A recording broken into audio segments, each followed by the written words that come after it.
6 वर्ष का छोड़ करके इनकी मैया स्वर्ग के लिए सिधार गई थी। तो ये गाय चराने के लिए जाते थे। एक दिन गाय चराते चराते लेट हो गई, तो शाम को आकर के कहा भाभी भोजन दे दो। भाभी ने कहा सारे दिन बैठे रहते हो और कोई काम नहीं, इतना भोजन खाते हो, तुम कोई काम नहीं कर सकते। ध्यान रखना, भाभी किसी की नहीं होती है। भाभी के बोल सुन करके कलेजा में पार हो गई। भैया से शिकायत की, भैया आज हमें भाभी ने फटकारा है। तो भाभी के शब्द सुन करके भैया ने तमाचा मार दिया। मूर्ख, जीव लड़ाता है, जबान लड़ाता है, छोड़ करके चला जा यहां से। पिता तीर्थ के लिए चले गए थे, मैया 6 वर्ष का छोड़ करके मर गई थी। रूठ करके अपने घर से जब चले तो इनकी एक दाई लगती थी, दाई। तो दाई कहने लगी बेटा अब तुम्हारी मैया है नहीं, भाभी तुम्हारी धी धर नहीं सकती, पिता तुम्हारे तीर्थ के लिए चले गए, अब तुम्हारा कोई नहीं है। और बोली रम जइयो लला तुम अंगनाती भज जइयो।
दाई ने कहा बेटा अब तुम्हारा कोई नहीं, भैया भी तुम्हारे दुश्मन बन गए।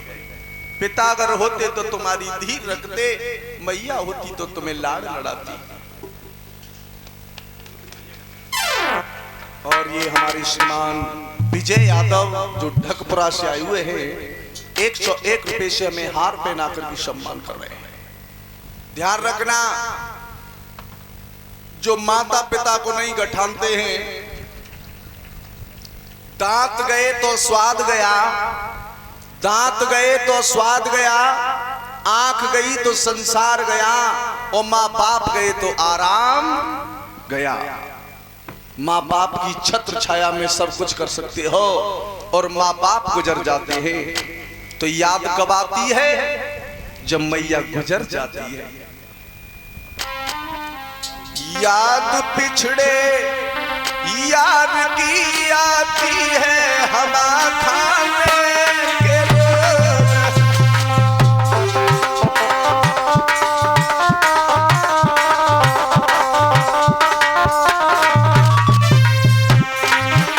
जिंदे पर चाहे मैया को दुश्मन कहो चाहे बाप को दुश्मन बताओ, लेकिन कीमत जब मालूम पड़ती है, जब इंसान अपने पास से चला जाता है तब उसकी कीमत मालूम पड़ती है वो कैसा था।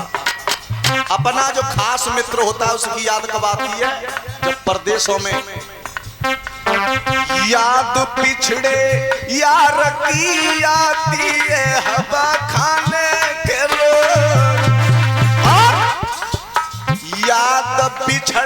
साज की आती है यार गाने के रोज।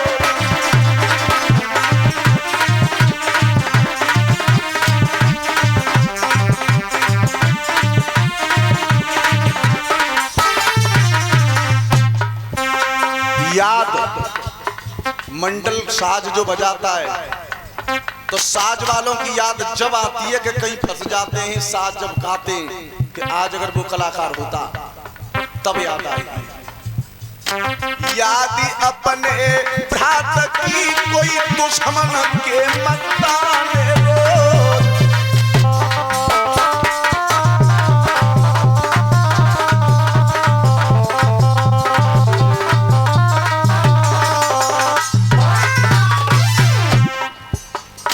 याद बूढ़ी मात की आती है दुख पाने के रोज।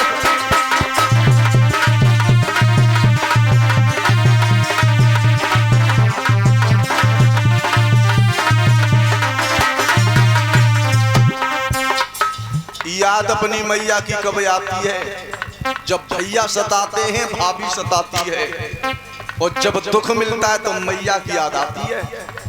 और भैया की चाहे रोज लड़ ले चाहे रोज मार ले, जब दुश्मन सामने पर ललकारता है तो तब याद आती है कि अगर मेरा भैया होता तो मेरी दूसरी वजह होती।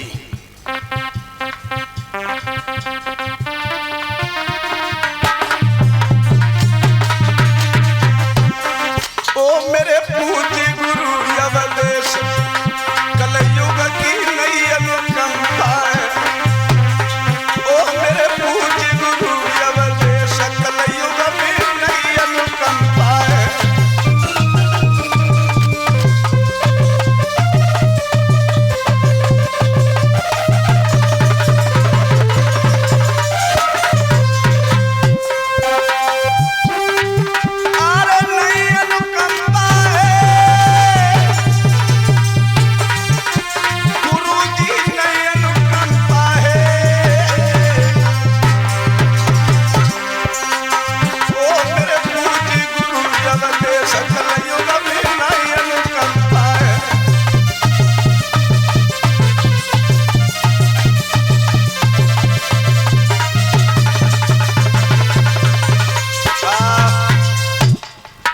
आज वो मेकासुर 6 महीने के छोड़ करके जब मां मर गई, धीरे धीरे जब 6 वर्ष के हुए तो वो रूठ करके अपनी भाभी की गाली सुन करके घर को छोड़ करके भाग गए।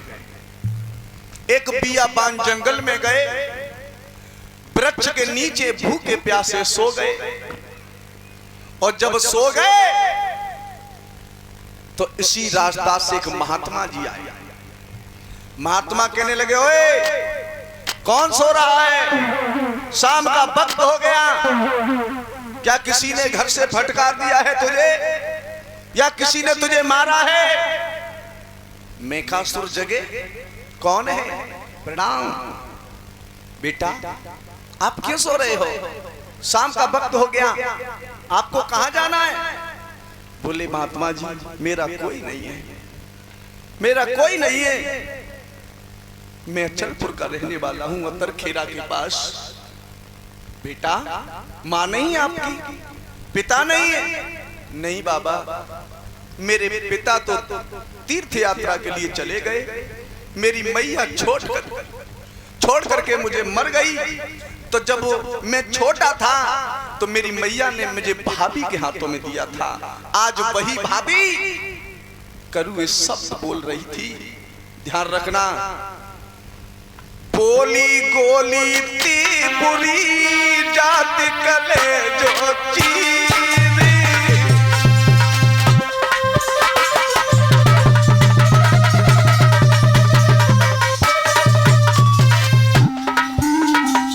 बोली गोली ती बुरी जात कले जो चीरी, जीवन फिर से ना मिले ओए सानू आखी।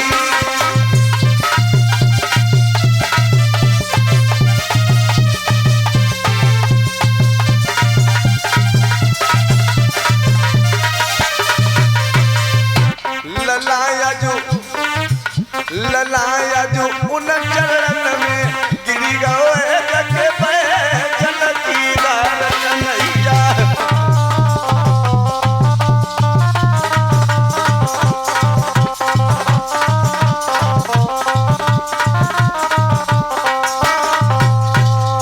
महात्मा जी, भाभी ने मुझसे ऐसे शब्द कहे हैं कि मैं लौट करके घर के लिए नहीं जाऊंगा। तो बेटा आप कहां जाना चाहते हैं? मेरा कोई पता नहीं, मैं तो घर से रूठ करके चला आया हूं। देखिए 6 वर्ष का बच्चा, भाभी के वो शब्द कलेजे में पार हो गए। भूखा प्यासा उस बियाबान जंगल में घूमता रहा और आगे बढ़ करके जो अतरौली पड़ती है, वहां एक कुआं पर एक नारी पानी भर रही है। तो 6 वर्ष के बच्चे ने कहा, मैया क्या पानी पिला सकती है?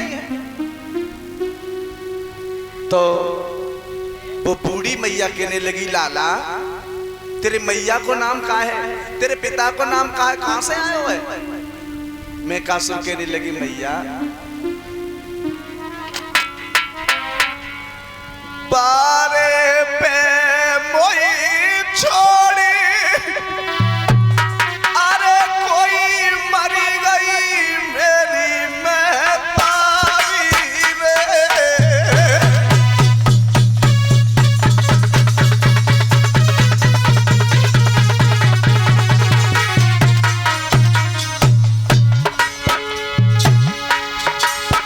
अरे बारे पे मोई छोड़ी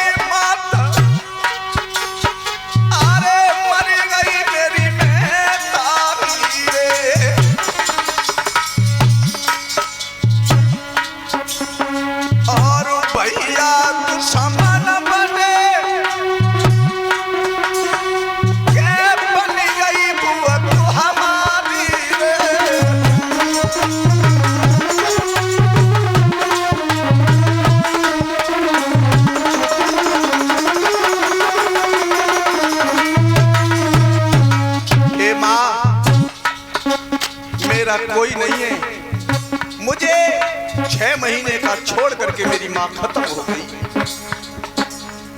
मेरे पिता तीर्थ यात्रा के लिए चले गए। भाभी ने मुझसे ऐसे शब्द कहे कि मेरे कलेजा में पार हो गए। मैं लौट करके नहीं जाऊंगा माँ। वो माँ कहने लगी, बेटा मैं तुझे पढ़ाऊंगी, तुझे भोजन कराऊंगी, तेरी बारी सी उम्र है लाला, पानी पी ले। तो वो माँ लोटा डोर लेकर के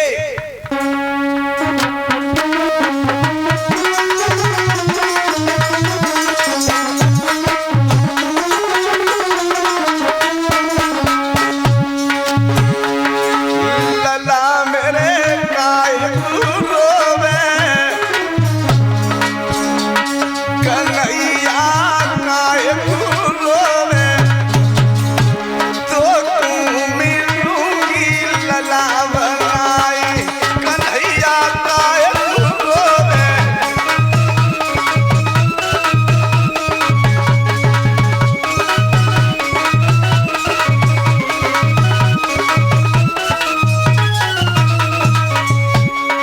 लाला रोए ना, मैं तुझे अपना बच्चा बनाऊंगी, तुझे पढ़ाऊंगी, तुम मेरे आंगन में रहियो। लाला की भोजन अंगना में दूंगी,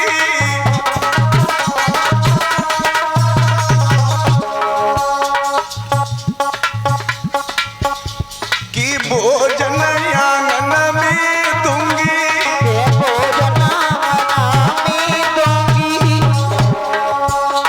लला कोई अपन बनाई लूंगी, लला कोई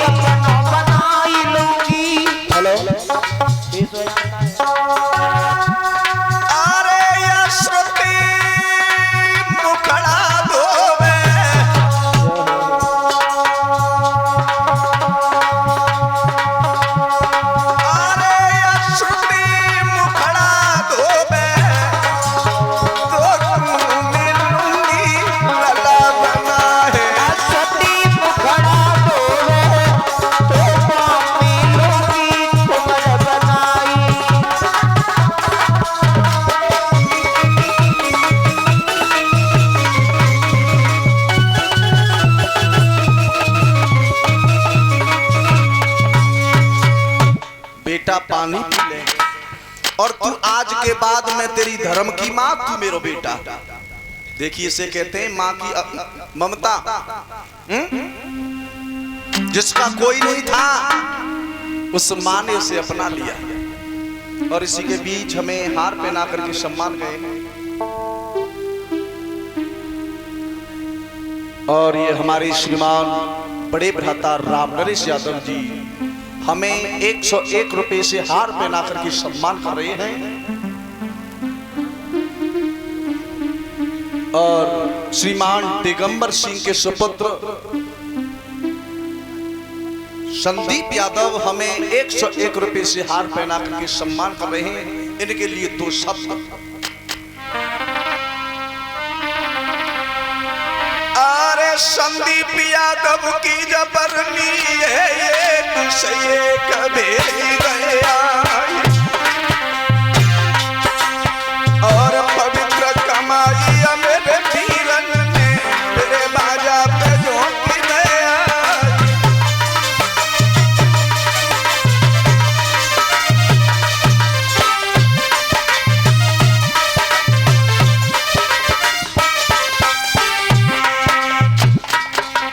अरे पुण्य की जरा पाताल हरी है पीरन ध्यान बिसरना जाए, और सोनू यादव कुंवर भैया अपनो यदा करी त्योहार।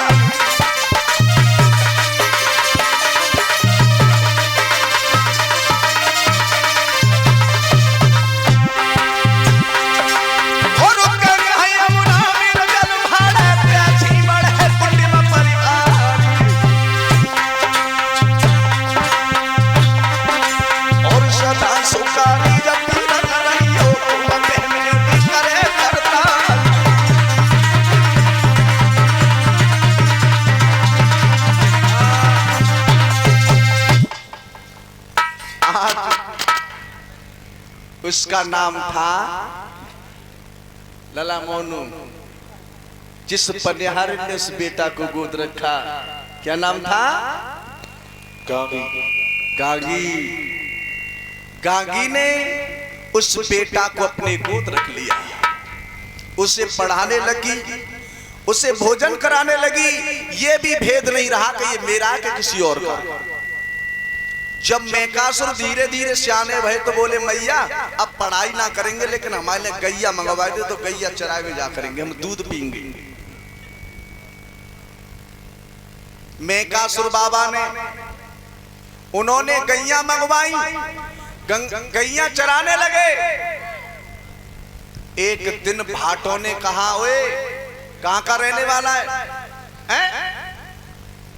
एक गैया हमें दे दे। बोले पागल हो गए हो, हम दिन रात मेहनत करते, हम भी गरीब परिवार से हैं, मेरी मैया ने गैया मंगाई तो तुम अंतत ले आओ। लेकिन जो राणा लोग थे उनसे झगड़ा हो गया मेकासुर का। मेकासुर को पकड़ करके उन्होंने बहुत पीटा, बहुत मारा। लेकिन इनके गुरु थे अमरा गुरु। इन्होंने अपने अमरा गुरु का ध्यान किया और हाथ में जैसे ही तलवार आई उन राणा लोगों को तलवार से शीश उतार दिए। किसी विद्वान ने बताया कि इस मेकासुर को आप युद्ध में नहीं हरा सकते। अगर किसी सोबर की चारपाई मिल जाए तो सोबर की चारपाई एक बांझ औरत अगर इसके सामने कर दी जाए तो ये मारा जाएगा। एक चारपाई मंगाई गई, चारपाई मंगाई गई और एक बांझ औरत उसके सामने कर दी गई। लेकिन दोनों तरफ से घमासान युद्ध हुआ। कैसे?